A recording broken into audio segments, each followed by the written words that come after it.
He was joined by steel workers, stonemasons, engineers. They built not just a single structure, but a beacon of freedom. The very idea of America was so big, we felt the entire world needed to see. The Statue of Liberty, a gift from France after our Civil War. Like the very idea of America, it was built not by one person, but by many people, from every background and from around the world. Like America, the Statue of Liberty is not standing still. Her foot literally steps forward atop a broken chain of human bondage. She's on the march, and she literally moves. She was built to sway back and forth to withstand the fury of stormy weather, to stand the test of time because storms are always coming. She sways a few inches, but she never falls into the current below. An engineering marvel. The Statue of Liberty is also an enduring symbol of the soul of our nation, a soul shaped by forces that bring us together and by forces that pull us apart. And yet, through good times and tough times, we've withstood it all.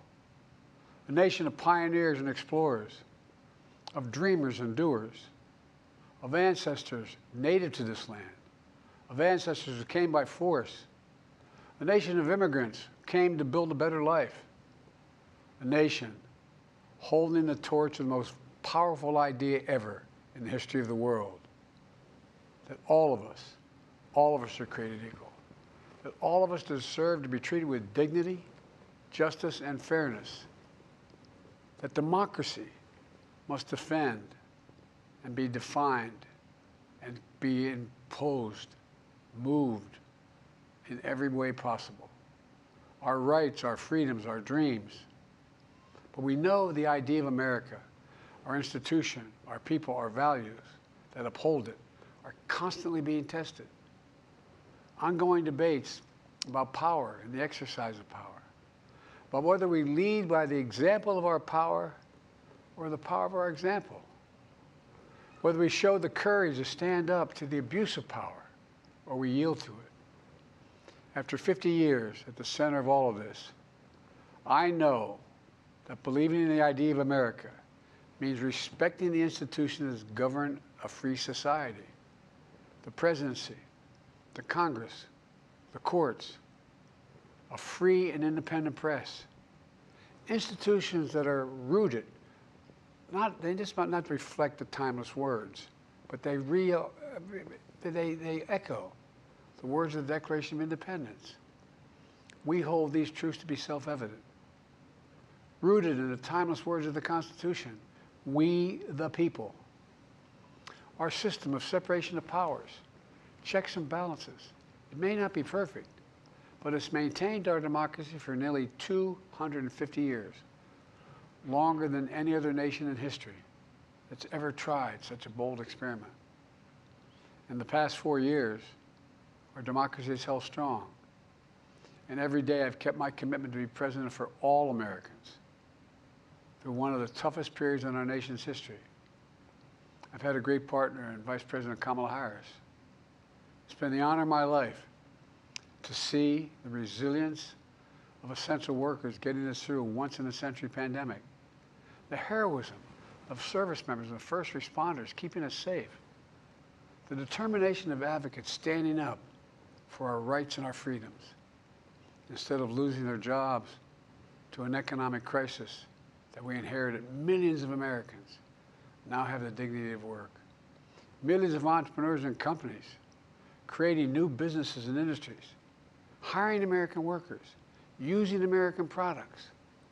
And together, we've launched a new era of American possibilities.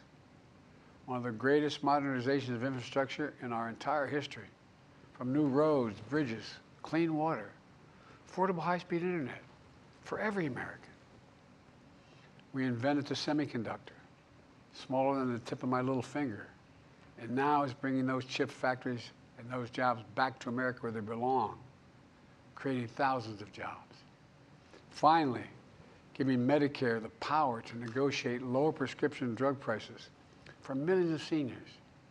And finally, doing something to protect our children and our families by passing the most significant gun safety law in 30 years, and bringing violent crime to a 50-year low, meeting our sacred obligation to over 1 million veterans so far who are exposed to toxic materials, and to their families, providing medical care and education benefits and more for their families. You know, it will take time to feel the full impact of all we've done together. But the seeds are planted, and they'll grow and they'll bloom for decades to come. At home, we've created nearly 17 million new jobs, more than any other single administration, a single term. More people have health care than ever before. And overseas, we've strengthened NATO. Ukraine is still free. And we've pulled ahead of our competition with China. And so much more. I'm so proud of how much we've accomplished together for the American people. And I wish the incoming administration success, because I want America to succeed. That's why I've upheld my duty to ensure a peaceful and orderly transition of power, to ensure we lead by the power of our example. I have no doubt that America is in a position to continue to succeed. That's why my farewell address tonight, I want to warn the country of some things that give me great concern. This is a dangerous concentration, and that's a dangerous concentration of power in the hands of a very few ultra-wealthy people. And the dangerous consequences if their abuse of power is left unchecked.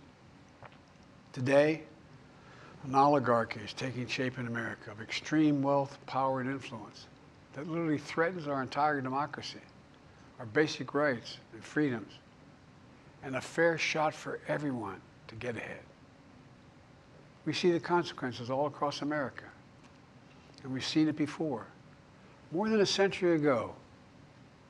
But the American people stood up to the robber barons back then and busted the trusts. They didn't punish the wealthy, just made the wealthy play by the rules everybody else had to. Workers want rights to earn their fair share. You know, they were dealt into the deal, and it helped put us on a path to building the largest middle class, the most prosperous century any nation in the world has ever seen. And we've got to do that again. In the last 4 years, that is exactly what we've done. People should be able to make as much as they can, but play by the same rules. Pay their fair share of taxes. So much is at stake. Right now, the existential threat of climate change has never been clearer. Just look across the country, from California to North Carolina. That's why I signed the most significant climate and clean energy law ever in the history of the world, and the rest of the world is trying to model it now. It's working, creating jobs and industries of the future. Now, we've proven we don't have to choose between protecting the environment and growing the economy. We're doing both. But powerful forces want to wield their unchecked influence to eliminate the steps we've taken to tackle the climate crisis, to serve their own interest for power and profit. We must not be bullied into sacrificing the future of our children and our grandchildren. We must keep pushing forward and push faster. There's no time to waste. It's also clear that American leadership in technology is an unparalleled source of innovation that can transform lives. We see the same dangers of the concentration of technology, power, and wealth. You know, his farewell address, President Eisenhower spoke of the dangers of the military-industrial complex. He warned us then about, and I quote, the potential for the disastrous rise of misplaced power, end of quote. 6 decades later, I'm equally concerned about the potential rise of a tech-industrial complex that could pose real dangers for our country as well. Americans are being buried under an avalanche of misinformation and disinformation, enabling the abuse of power. The free press is crumbling. Editors are disappearing. Social media is giving up on fact-checking. The truth is smothered by lies told for power and for profit. We must hold the social platforms accountable. to protect our children, our families, and our very democracy from the abuse of power. Meanwhile, artificial intelligence is the most consequential technology of our time, perhaps of all time. Nothing offers more profound possibilities and risks for our economy and our security, our society, for humanity. Artificial intelligence even has the potential to help us answer my call to end cancer as we know it. But unless safeguards are in place, AI could spawn new threats to our rights, our way of life, to our privacy, how we work, and how we protect our nation. We must make sure AI is safe and trustworthy and good for all humankind. In the age of AI, it's more important than ever that the people must govern. And as the land of liberty, America, not China, must lead the world in the development of AI. You know, in the years ahead, it's going to be up to the president, the presidency, the Congress, the courts, the free press, and the American people to confront these powerful forces.